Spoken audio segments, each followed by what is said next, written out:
Hello and welcome to In Solidarity. I'm your host, Aman Sethi. Our guest for today is Jimmy the Giant, an immensely popular British YouTuber who's done the impossible.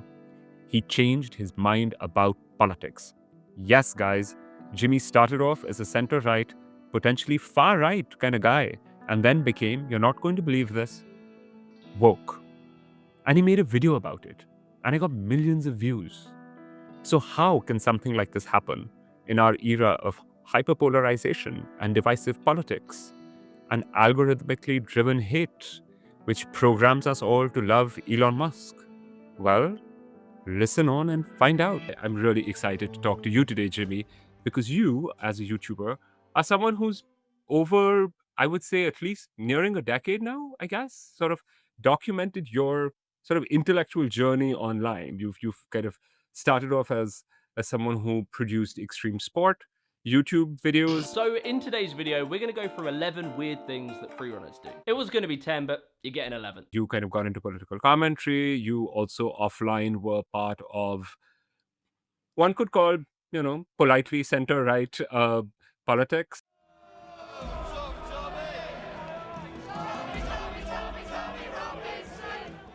And then you kind of went on this journey. And about 3 or 4 months ago, you did this massively viral, people still use that word, I guess, YouTube video where you kind of talked about this journey and how you actually have now kind of said, I was wrong. And I think as you started by saying, some friends of mine will notice that I've gone woke. Yeah. So Jimmy, sorry for the long introduction, but Mate, honestly, that was really interesting listening to you summarize that. It was like quite a good story. Like that is what happened. And it's interesting that you started at 2010 and I perceived it as like sort of 2016, but you are right because those sort of early elements were there. Like if the internet didn't exist, I really doubt I was going to be listening to Alex Jones tell me that 9/11 was George Bush. So like you are right, it did probably happen before. I just don't think these things formulated into like tight, well-defined groups until a bit later. But all the seeds were there, and you're right, yeah. so let's start actually with a great moment, which is where your YouTube video actually kind of really kicks off, which is you're a 13-year-old, and for your kind of school project, you decide that your show and tell is that 9/11 was an inside job. Uh, Yeah. and before we get to that moment, like, let's start a little earlier. Like, what was your first experience of the internet? Like, was it a smartphone? Was it like a dial-up PC? Like, how did you get onto the internet? What were your like my parents? Grew up in the 90s. They were like, this kid's gonna go far because he spends all his time on the internet. Oh, it was the opposite for my parents. They were like, "What the hell is he doing? Why has he not seen the sun in a month?" Like, I think it was, yeah, I don't know what year it would have been, but I was definitely on it early. And then somewhere along that line, YouTube starts coming into it. So I think even stuff like the 9/11 thing, that was like the big interesting one. And that was where it was like this whole world because it was an alternative theory. Whereas 9/11 presented you a different perspective on a well documented thing. And that was instantly interesting. So like, oh, you've been lied to. And that was instantly fascinating. So I think that was how that started, yeah. Did you talk to your dad at all? Being like, Dad, like, what is it like to be a man? Not directly. That wouldn't be a direct conversation. My dad was very good at like taking me. He would support me in doing things. So when I was into parkour, he would drive me every week, go and sit in the fucking van. Like he would be in his van just reading a book for 2 hours whilst I did it. But like British sort of reserve culture, we wouldn't talk about relationships. And I was always a bit shy. My parents were very Christian. So I think that is kind of interesting because that potentially is why I would have went to YouTube. And I think British people as a culture, we're just a little bit embarrassed and ashamed by like our feelings. British people are crazy. And tell our listeners what that journey went from there. I was definitely big on the 9/11 thing. I think probably I was 13 to maybe 14. I'm thinking of other like rabbit holes that I would have went on. So then it was things like weirdly like veganism was at some point. I can't remember quite when, but again it was the same thing of well-made documentaries and like well-made theories being presented in this quite smart way that again contradicted everything I thought. So that is a natural, I guess, something in my personality, but I do think everyone has it. We like to It's interesting because some people will switch off if they hear something that contradicts what they believe. But I think there is a certain amount of the population that actually does like to be challenged. And when it contradicts what they think, they at least listen to it. So I got into that world. And then slowly, I think to the point where I was like starting to get into right wing politics was around 20, maybe even a bit later, 2017, 2018. Because I was anti-Trump at the beginning. And then it was around when a few years after Brexit, I think it would have been about 2017, 2018 that I started to like get turned on to the politics. So it's quite long and it's quite spaced out. It was like drips and drabs of interesting sort of counter uh, uh contrarian political things. And you talked about the fact that in your YouTube video about the fact that you actually voted Remain Mm. when the kind of Brexit came around, and over a period of time, as you said, you kind of find yourself moving further right. And you one of the things I find really interesting about your video is that there's a lot of conversation about, and then I saw this video, and then I saw that video, and then you talk about the fact that you met this old dude at the Sainsbury's that you were working at, and that's when it's like this guy starts kind of drip feeding you. Surprisingly not an old dude. No, it was a young lad. It was like a very young lad. And I think if anything, that was more interesting. If it was an old guy, I'd be like, he's got some old conservative opinions. But the fact it was a young lad, he was the same age as me. He clearly now, like at the time, I guess I wouldn't have known it, but he clearly was deep in that kind of like Ben Shapiro type pipeline. He was a fascinating person, good personality, and could have a really good conversation. And he wasn't like, although his opinions were so obtuse and like racist, quite a lot of them were racist, he didn't come across like a dick. He was even like he would sort of be ironic a little bit. So it was something in the humor that he had. Like he was quite elitist, but it was like in a funny way.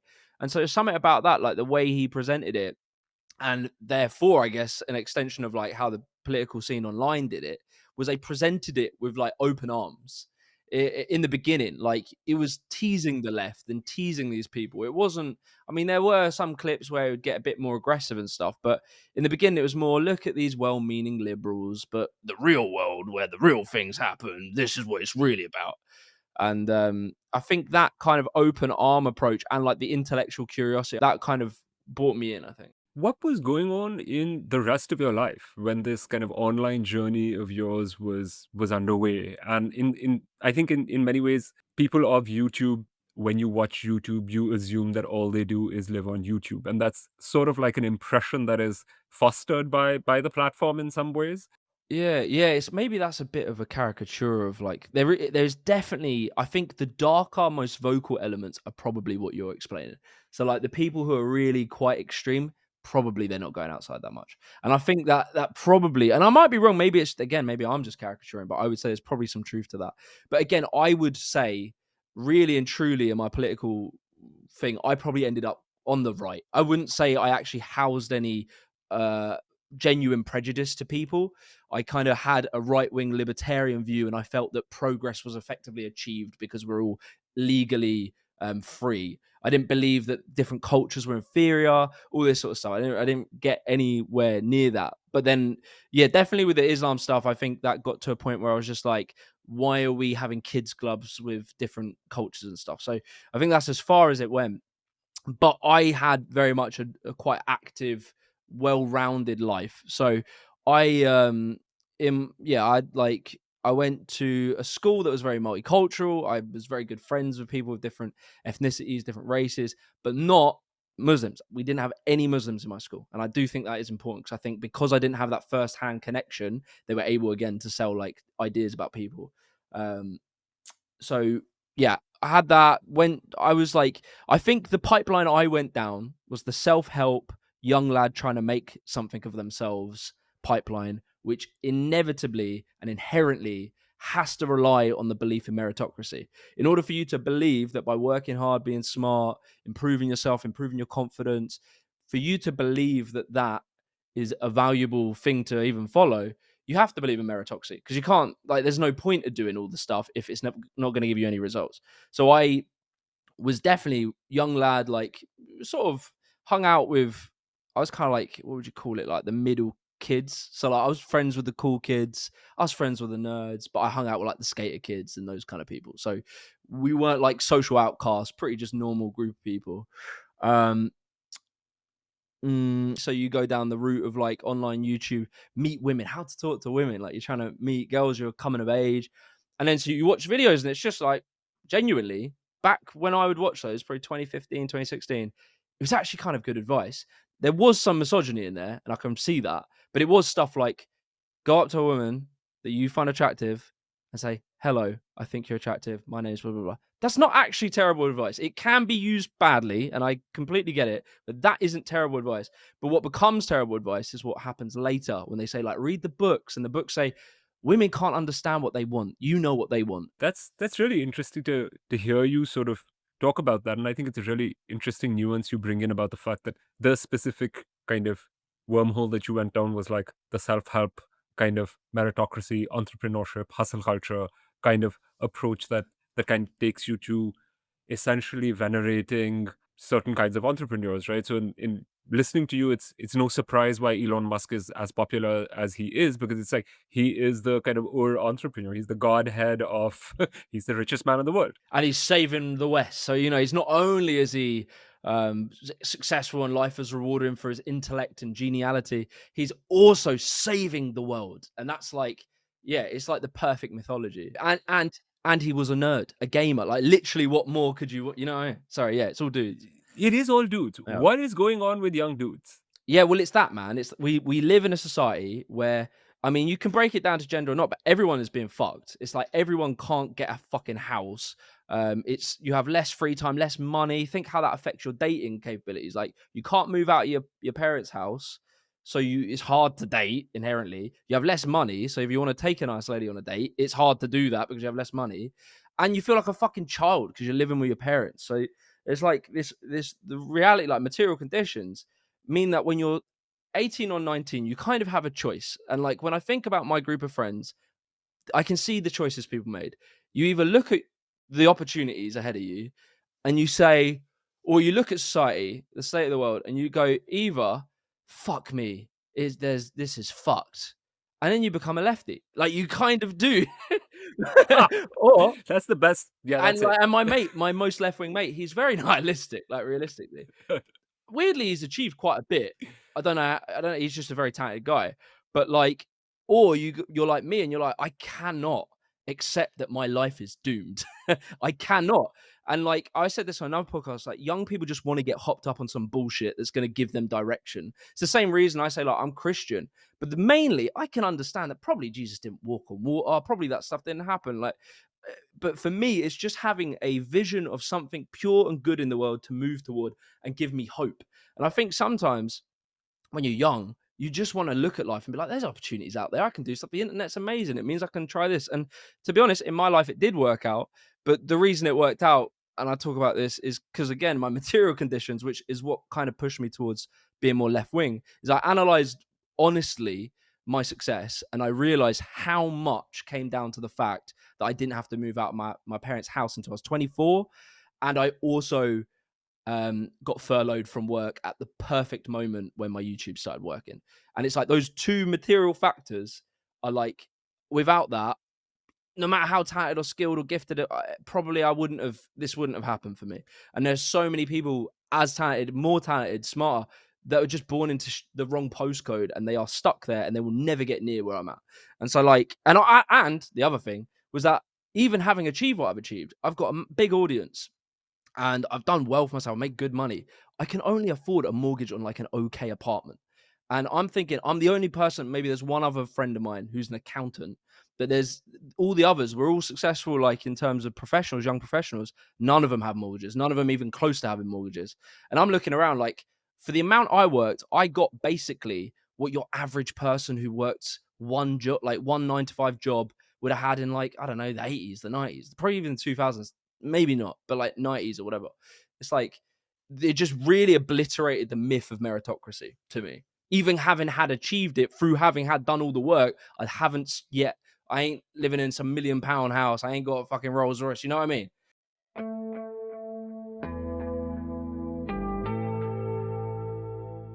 How do we stop the global rise of fascism? Why is disinformation so rife in our societies? Do arms dealers rule the world? Hi, my name's Maxine Betteridge-Mose, and I'm the host of New Internationalist's brand new podcast series, The World Unspun. Every 2 weeks, we bring the pages of our award-winning print magazine to life through fascinating conversations with our global contributors.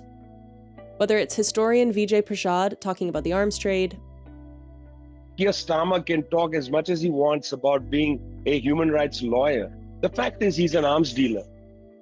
political analyst Nanjala Niabola on how big tech drives disinformation, We've made it the most sexy and the most profitable industry in the world. So everybody wants a piece, whether they have good intentions or they have bad intentions. or on-the-ground reporters like Harold Isaac, who provide insight and analysis on today's top stories. When you're here, it's an act of resistance because the deck are stacked against us. Subscribe and listen to The World Unspun wherever you get your podcasts.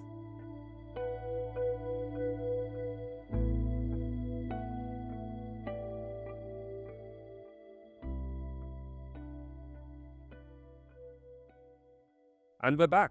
There's kind of like interesting research that seems to suggest that women just do better at school, and they've consistently done better at school for the last 20 years across all kinds of societies. Like, you just look at the people who are doing better at school. And is there a sense quite early on that young men just feel like the world is like, I'm 16 and I'm already losing at life? Like, where is I mean, just to kind of go deeper into this, because I can imagine if everyone's fucked, then I could imagine, but you don't see the kind of politics that seem to inhabit primarily young men. And it's really hard to know if that's led by any form of biology. I'm sure some are, and some aren't. So I don't know where that discrepancy inherently comes from. Whether men want, like, I have a feeling, but this is being as born as a young lad in a society that is the way it is, that we love to work together and achieve things, and like we're competitive and we love but it's like in a good group of lads, it can be like really healthy. It can be like you have a group of people. The thing I think about is like me and my mates go camping a lot. And we get together, and for like 4-5 days a year, we go to like a random forest and we build like a society. And it's so cool. Like, we'll make a communal center where we all cook. We make little stations that people can sit and do their cooking at, have a big fireplace. We'll like even make walls and shit. And it's like when you get a group of lads together, they love building things and creating stuff together. And that's something, I don't know, it just seems to be, whether cultural or biological, it seems to be inherent to men to do something like that. So I do think we have this sort of desire to drive and build something. And in a society that robs us of that ability, it can probably turn very dark, because like I think you become destructive at that point. I think if that energy isn't channeled into something positive that creates something good, it then becomes destructive and wants to break things. And I think that's where you see that radicalization. Let's kind of move to this the sort of, the sort of sliding doors moment, right, where you talk in your video about how you decided to kind of change your mind, and you move out of a sort of rightward drift. Talk us through what that was. Yeah, so it was like the key elements were definitely when I made the Chavs video, which was really just a luck. It was lucky that I made that video. There was no word that could invoke as much anger as the word chaps. No one wanted to know one, no one wanted to be called one, and no one wanted to be one. But somehow, they were everywhere. I was doing at the time, extreme sports videos, and I was doing this series of like why X died sort of thing. And for some reason, I just was like, it'd be so interesting to scale this out to culture, because in my personal life, I was always very interested in history, politics and stuff. But unfortunately, I was being fed it through like the right wing lens. But it's still interesting. Like, I read 1984, obviously, like everyone does. But I read that, and then I learned more about the Soviet Union and like obviously the horrors of it. You're looking at it purely through the bad side of it, because that's what the right wants you to look at. So I was like looking at all that, but I was still like very interested in all this stuff in my personal life. I'd always talk about politics with my friends who liked talking about it. And so, yeah, when I was making these Why X Died, I just thought about Chavs, and I really don't think there was any like political reasoning to it. I was just curious to answer that question, like, why did Chavs die? And like partly YouTube algorithm, like, it was my career. I like needed to make videos, and I was like getting bored of doing sports videos. So do that video and I start researching it. And Owen Jones has like done work on the chav and like what happened to chav culture. And I didn't actually read the book Chavs, but I watched him talk about it a lot. Like there's a few like interviews and stuff, and I read about it, so I got the sort of general premise. And yeah, that kind of taught me the attitude. Well, it kind of conflicted with something in my head, which was when I was younger, we looked at chavs as just, again, I say it in the video, but like bad people doing bad things, and they're like them. It's their fault effectively. And I grew up with chavs. I see the chav, and they made bad decisions, and they did cause problems in their own lives. But is that sometimes like first-hand experience is like sometimes the worst way of coming to any conclusion, because you can look at the earth and the earth is obviously flat when you look at it, but we know it's not flat because of science. But the same with, say, chavs. You can look at chavs, you can see the outcomes of chavs, and you can be like, well, I'm not doing that. So, but when I watched like these Owen Jones ones, it was like kind of talking about specifically this demonization of the working class, how the working class started to fall behind, and that kind of we treated chavs like shit. We were kind of just demonizing people in bad situations that were making bad decisions. And yeah, so that kind of put me on to like, class. It said we're all middle class now.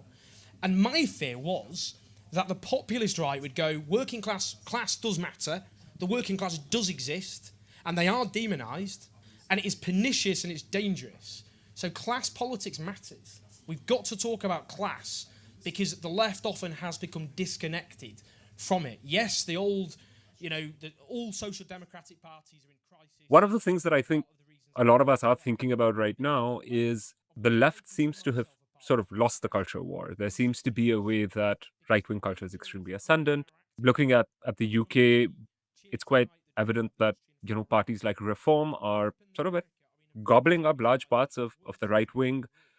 What, in your sense, is the answer that we just get a whole generation? I mean, there's been a recent poll that shows that young people are increasingly disenchanted with democracy. So is the answer here that we just get to produce a lot more YouTube videos? And it's something that we think about a lot in the media as well, which is that facts don't land the way they once did, or arguments don't land the way they once did. So in your sense, what do you think is a way to kind of get people to think more interestingly about the world again? yeah, I mean, like I'm very much of the belief, like I would say now I'm quite left wing, and it's the irony that potentially I'll fall into another pipeline, but I hope You're just you're just an extremist. I hope not. I'm a fucking plastic bag in the wind. No, I'm not. I'm a bit more base than that. But either way, I've like come to the point where I really firmly believe in like that Bernie Sanders take on what is happening. And I don't blame people for shifting to Reform, because we haven't given a fucking choice. We haven't given them anything. There is the only time we tried was obviously Jeremy Corbyn.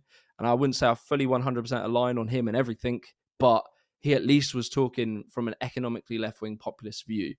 And when it comes down to average people, we never gave them what they needed, which was hope and a like wage growth and the ability to buy a house, and like things that give a person purpose to be alive. Like that, like we don't want to be wage slaves that get nothing, and we rent everything from everyone, and we can never have a family. We don't have enough time because we have to try and make enough to afford it. We don't have enough time to see our friends and family. We don't want that life.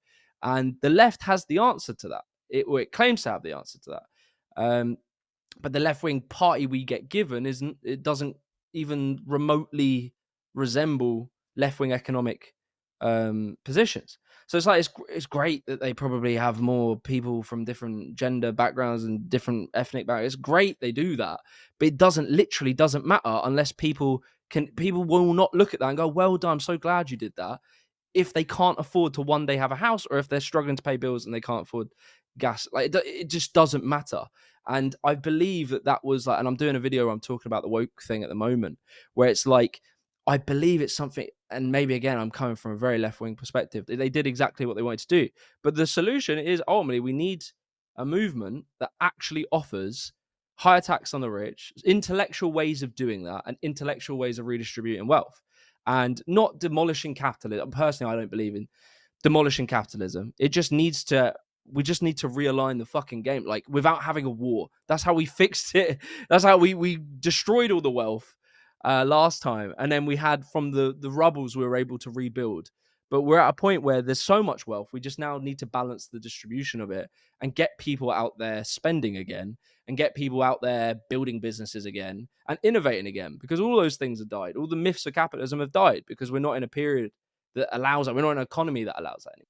Listening to you, what I'm hearing is that your generation is quite deeply shaped by their material conditions. They're quite deeply shaped by what they see, what they experience, what their mates do, the jobs they have.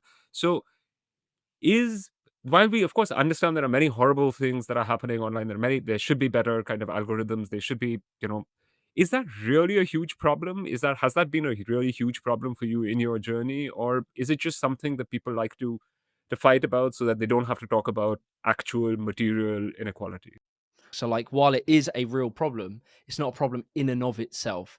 I think, like, there's conspiracy theories in every era. I was listening to 9/11 stuff back in the 2000s, but it didn't matter.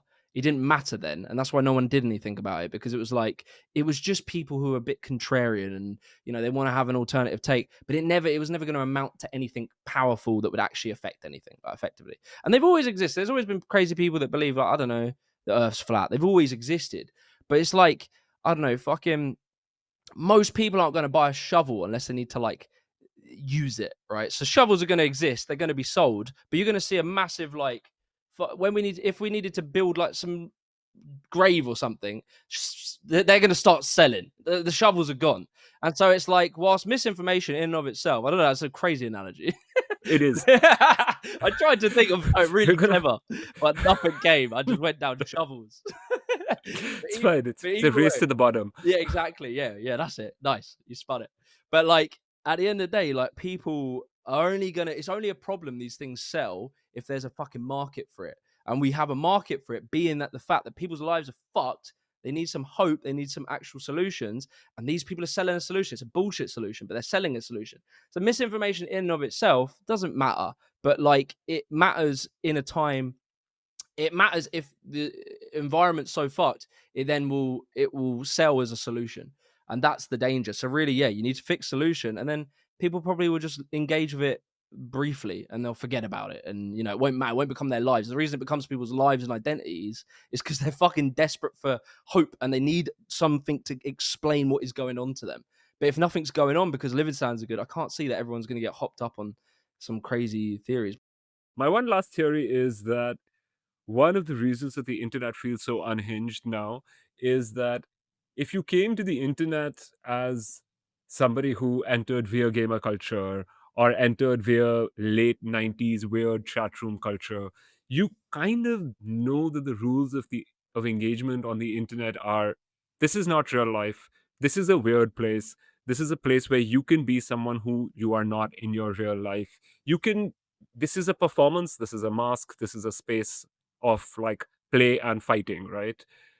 But I feel like when you have people like my dad joining X, I'm like, you're not ready for this. You think these are normal people online, but these are not normal people online. And so you, as a pure-hearted, normal person, are trying to engage with a fundamentally different milieu.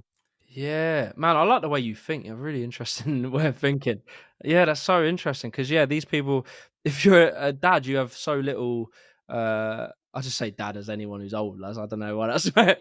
But, like, if you're like an old person, you're like, you've just gone through your life that people are people and they talk to each other. And so then you probably have this trust in humans from that life. And when you go on the internet, you forget that these people are being paid sometimes to, like, that Inevitable West account on Twitter. It's just come out the other day or today or something that he probably is, I think, Indian. And it's like, he is clearly, and he has a separate Indian scamming account where he, like, scams, I think, English Hindu speaking people. I don't know what the full story is, but it's clear he's a scammer.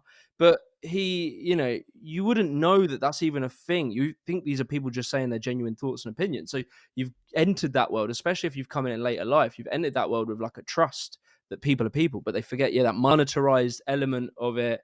And, like, the sort of the gamer culture of, like, anonymity and, like, trolling and rage bait and doing stuff for the lols, that is all built into the culture of the internet.